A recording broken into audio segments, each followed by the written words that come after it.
হচ্ছে হাসিনা তো চলে গেছে আজকে, আর ওটা হচ্ছে বগুড়া। তো পুরো দেশে একটা আনন্দ ছিল। ও বলতেছিল আমি আজকে যাব, যদি আমাকে আজকে গুলি মারে তাও যাব। কিন্তু ওর ধারণা ছিল আজকে গুলি মারবে না নর্মালি, তাও আবার 4:30টায়। 4:30টায় আমরা 3:30টায় বের হই বাসা থেকে। 3:30টায় বের হওয়ার পরে ওখানে সদরে পৌঁছাইতে 4:30টার মতো বাজে। আর ওই 4:30টা থেকে 5 মিনিট এদিক ওদিক হবে, মানে ফায়ারিংটা শুরু করে ওইটাই ফার্স্ট। আর তারপরে 5:30টায় হয়েছে, 7:30টাও হয়েছে, এরকম হয়েছে আর। তো ফায়ারিংয়ের মাঝের দিকে সদর থানার অপোজিটে ফায়ারিংটা শুরু হয়। মাঝের দিকে হচ্ছে আপনার ফায়ারিংয়ের ওই জায়গাটা খালি হয়ে যায়। ও তখন ওই খালি জায়গাতে সামনে থেকে দৌড় মারছিল, খালি জায়গাতে আসে। তখন কি বৃষ্টির মতো গুলি করতেছিল, তো ওর পিঠে লাগে।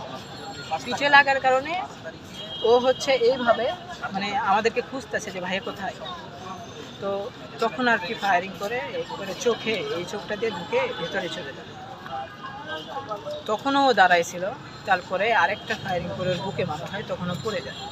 তখন ওঠার চেষ্টা করতেছিল, মানে এগুলো কথা আর কি ভাইয়েরা যারা ছিল তারা আমাদেরকে পরে বলছিল আর কি, আমরা তো ওই অবস্থায় ছিলাম। তারপরে যখন 5 নাম্বারটা মারা হয় তখন একেবারে পড়া অবস্থাতেই মারছে। তারপরে আমরা যখন পিছন ফিরে দেখি তখন দেখি একটা ছেলে পড়ে আসে, একটু চায়ে দেখি যে ওটা আমার ভাই। আসলে মুহূর্তটা এমন ছিল বোঝানোর মতো না। আসলে আমরা আসলে নিতেও পারতেছিলাম না, না আমাদেরকেও কেউ যাতেও দিচ্ছিল না, এরকম একটা মুহূর্ত ছিল। তারপরে ওরা হচ্ছে গুলি করতে থাকে, মানে অনেক মানুষ এরকম করে স্যারেন্ডার করে, তাও করতে থাকে ওরা। তো আমার পাশেই কয়েকজনকে লেগে ওখানেই পড়ে গেছে, আর ও তো পড়েই আছে। তখন আমাদেরকে পাশে একটা মার্কেটে 3তলায় তুলে আটকে রাখে ভাইয়েরা, আর রাতুলকে বলে যে ও মারা গেছে।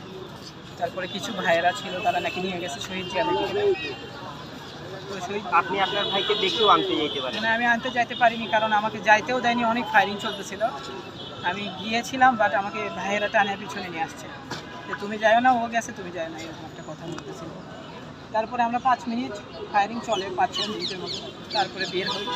বের হওয়ার পরে ওকে কেমন লাগছে যে আপনার ভাই পড়ে আছে, আপনি গিয়ে আনতে পারছেন? এই অনুভূতিটা আসলে সেদিন থেকে পরিবারের মানুষকেও বলতেছি, কিন্তু বুঝাইতে পারতেছি না যে কী হচ্ছিল তখন, কি হচ্ছিল। মানে আপনার শরীরে হাঁটার মতো শক্তি ছিল না, এরকম মানে কি দেখলাম কি হইলো, মাত্র আমার হাত ধরে আসলো, এখন কি হচ্ছে এরকম একটা অবস্থা।